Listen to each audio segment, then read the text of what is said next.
Track 62, medic 6-3 on a fall victim. You're at one extreme or the other all the time. Mike Dawson was born to be a firefighter. My dad was a firefighter, so I'm kind of a legacy.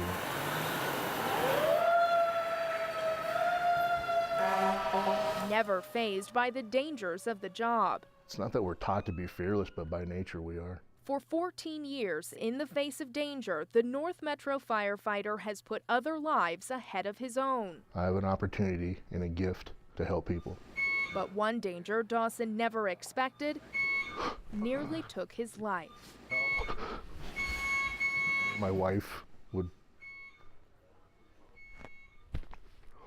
hold her hand on my chest to make sure I was still breathing.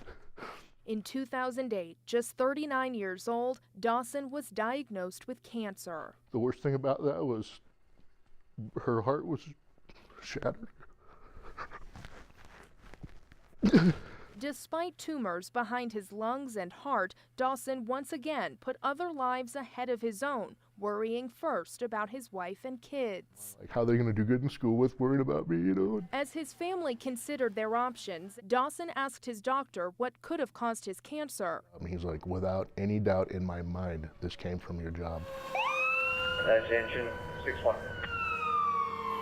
The job that Dawson had so passionately poured his heart and soul into was now killing him. It was a sucker punch. According to national research, firefighters are at a much greater risk of cancer than most. A big reason? Today's fires aren't what they used to be. Modern homes and buildings are filled with synthetic materials and chemicals. They burn faster, hotter, and create a more toxic soot. We're getting covered in this stuff.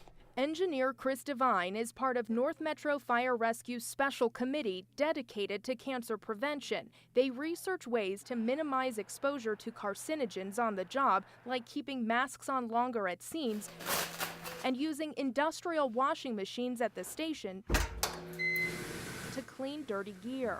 We're starting to do skin check. We're doing blood panels. So we're looking at different ways, different preventative measures to keep us safe. Devine says cancer risks weren't really talked about in firehouses 10 years ago, but it is now especially important to North Metro. 7 of their own are battling the disease today, and cancer took firefighter Craig Moylanen in 2015. We have his picture put up in every firehouse, and I couldn't bring myself to look at it.